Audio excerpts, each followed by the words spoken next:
only when the Jerusalem artichokes are completely dug back and the stems have gone completely brown and dry are the roots ready to dig up.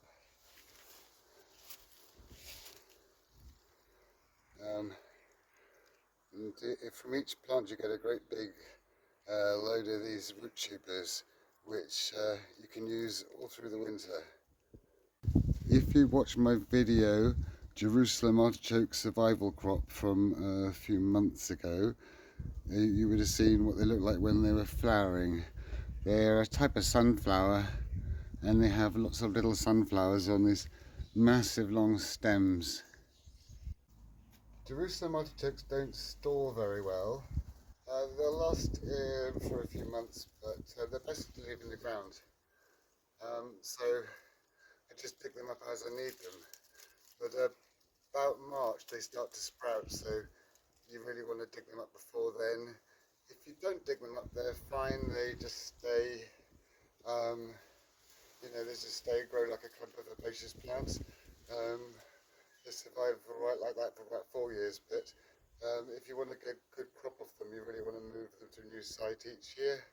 So for now, I'm just going to dig up what I'm going to need for the next week. They are lovely. You can eat them raw or cooked.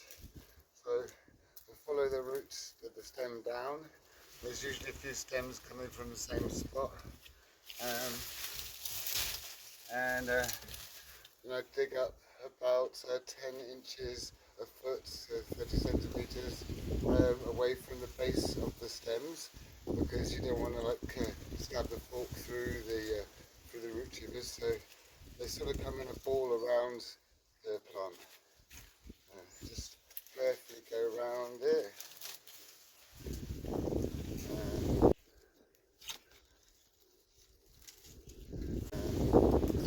It should just pull up in one lump, hopefully.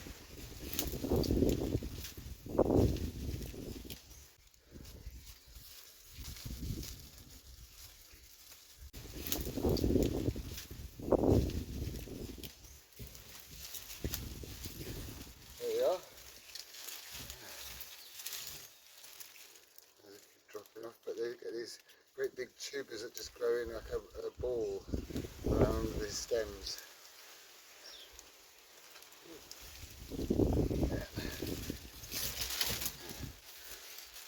And some of them are really, really small, and some of them are pretty big. And I just put them all together in there. Here's one with a bit more on it.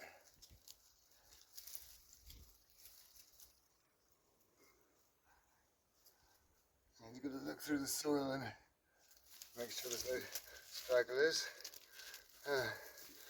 You do get a surprisingly high crop of these things, and they don't really need all the fuss like other root vegetables need. They can grow in any soil, clay, sand, acidic, alkaline. You don't need as much manure or compost as you would for other crops. And I usually grow them in companion planting with broad beans. So you plant broad beans in October, and then when you pick these up later, you could just plant them on the north facing side of the broad beans so that it won't shade the broad beans too much. But usually the broad beans have done all they want to do before these get really big. But I always put them on the north side so they don't shade the beans as they're going through their growing pods and things. And when these grow really tall, they grow, if you see the video Jerusalem Artichoke survival crop, you see how big they are, but you can see from these dead sticks how big they are. You get loads of them, but I'm just going to do the 2 plants today because that's going to give us plenty. And you can eat them raw, just like they're really crunchy and nice, or you can cook them in any feasible way. If you simmer them in something longer than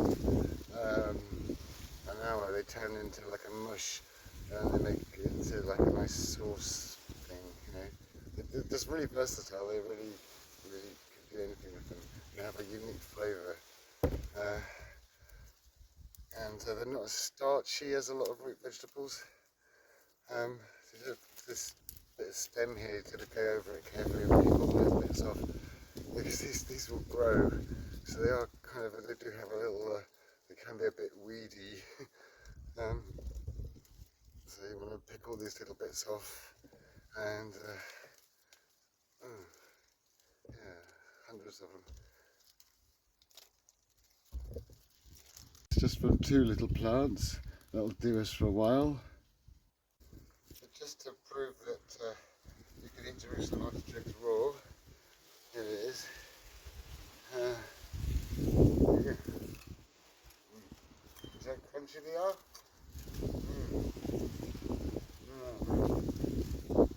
They're lovely. Right. But they're just as nice cooked as raw.